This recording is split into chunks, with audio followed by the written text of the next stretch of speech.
As long as you keep moving, you can keep growing.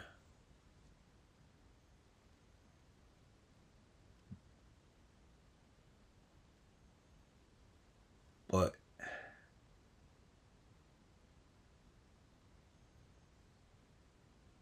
when you come along to the stillness,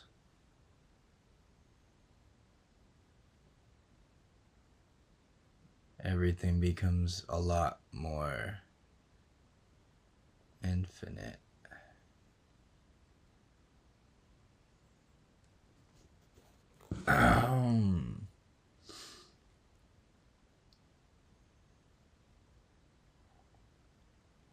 So,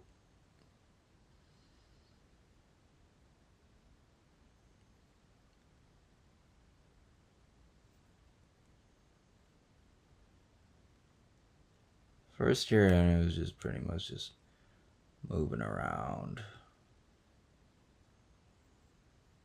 going back and forth, not knowing what the fuck is going on, being really mad at the whole world and how it was treating me, and then finding acceptance at the fact that, like, none of it all matters because it's the past. And once you truly grasp onto that, you just, everything becomes a lot more infinite. It's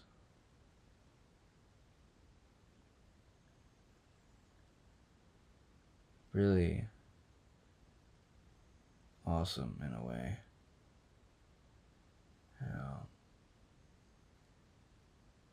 Everything is not as it seems, yo. Everything is not as it seems. Like, everything may seem as it is, but when you can truly understand the concept of everything is not as it seems, then the whole ballpark changes, and it's like, oh wow, okay, so he meant it like that, and that's what it meant like. But in all reality, it's exactly not the same.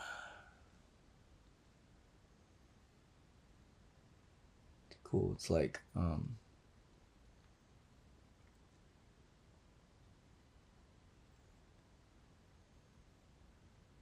it's like that ironic tragedy of everything is meant to be lived forward, but it only makes sense in reverse. So you start to conceptualize things like that. It's like, all right, well, if it's like that, then what if I fuck around and find out what this, that. Anyways, onto the story. Damn,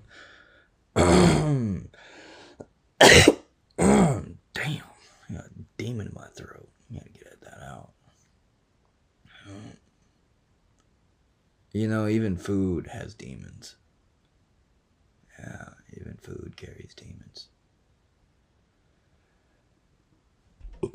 Yep. I almost just threw mine up, damn.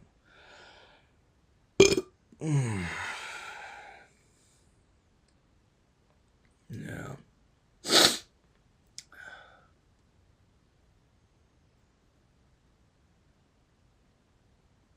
So that's that, and I hung around in my Ramada for a good year, just smoking cigarettes and getting chicken. And then it got to a point where I started drinking. And I didn't really have an addiction to it unless I had money. I didn't really want to chase money at the time. I was like, man, there's just really no point. You want me to fucking chase money? It's like, there's fucking cigarettes everywhere. I could just fucking smoke cigarettes. Like, what's the fucking point? That's all I want.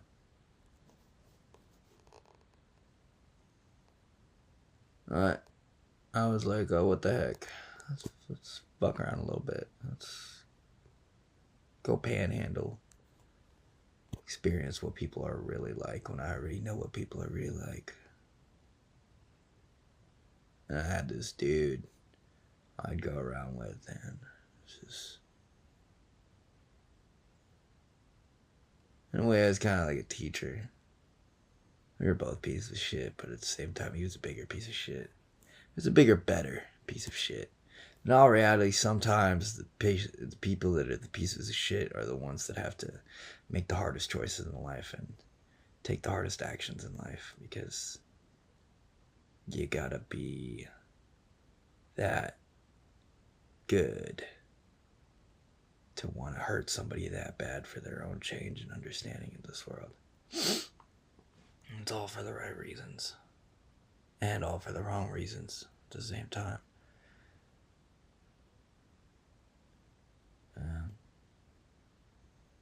So I go around, I just panhandle, I fucking talk to people. I don't really talk to people. I'm like, hey, you got $1? Like, I'm not really trying to talk to you. Like, I know you don't give a fuck, and I'm not really. I just go one person, another person. Usually you get to about like 8 people, and they're just like, all right, here, I'll give you one. It's just like, you know. And they just give you $1, you know. It's like, shit, okay, cool.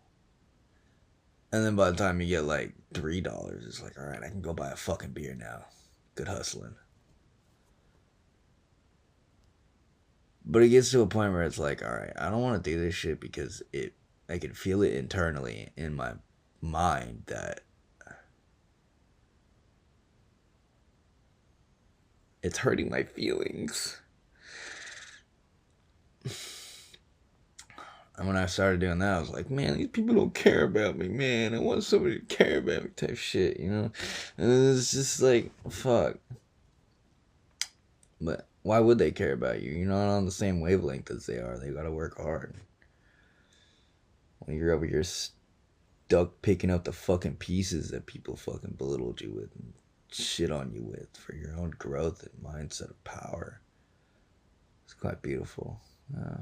Some people know, some people don't know. Some people treat it as like, oh, I feel so bad for him. Oh. But in all reality, it's just like, that dude's so fucking lucky.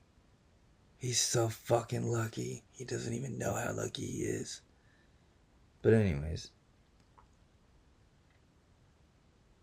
I hang around with this dude, and he ended up getting me into the motive of moving around and shit.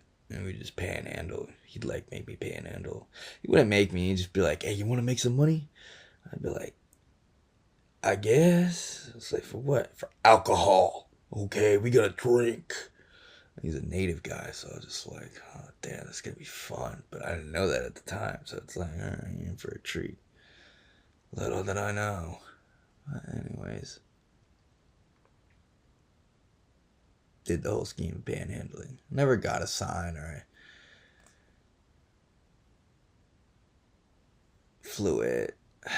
Just walked around, asked people for $1 because I was too kind. I was like, I'm not really trying to rob you. It's like, if you got something to spare, like, I'll take it. Like, it's cool.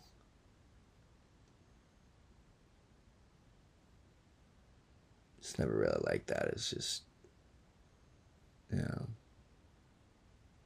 But anyways, kept doing that and get beers. And then I got to a point where I was like, man, I gotta start limping and faking this shit to act like I'm fucking, like, broken. Like I lost my leg or something. So I'm scrounging around and I'm limping. And I'm just going up to the person. It's like, man, you got $1, bro? Like, like, please, sir, do you have $1? And it's just like, he's just like looking at me like, hey, man. But in all reality, I knew he had the intention of like, he was scared of me, like I was gonna fucking rob his ass. But I was just this little skinny white boy, just, you know, it's just like, but I understand it. Sometimes you win, sometimes you don't. Get money, don't get money. Either way, we got our beer. Sometimes we meet some cool people along the way, sometimes not. Either way. Then, fucking, eventually turned into an alcoholic spree. He would wake up, hungover as heck, and then we'd call each other up. And be like, yo, where you at? I'm over here. Where you at? And he's just like, I'm over here. And then it'd be like, all right, I'm gonna go over here. You gonna meet me over here? It's like, yeah, I'll meet you over there. It's like, word, hang up. Then I go over there and we do the same process over again. Panhandle, get drunk, pass out, wake up. I'd have a black eye here. He'd wake up and have a scar here. And I'm like picking the pieces together. And I was like, man, we're fucking each other up every time we fucking get blackout drunk and like wake up not knowing what the fuck happened. And it's just like, damn, that's true brother. That's true brotherhood right there. That's what's up.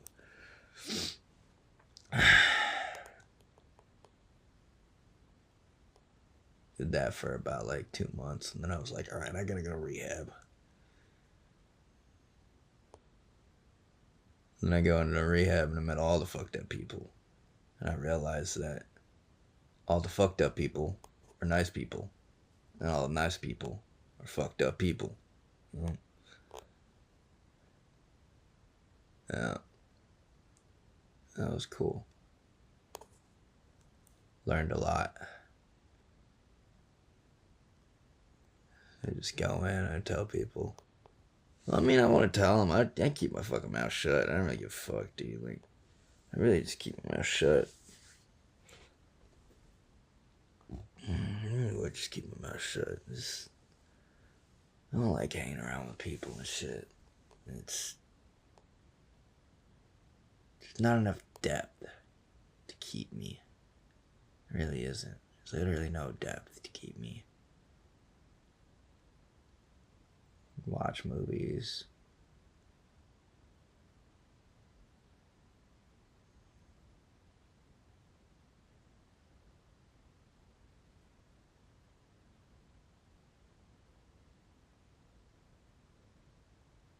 Get really fucked up on the medications that they give us.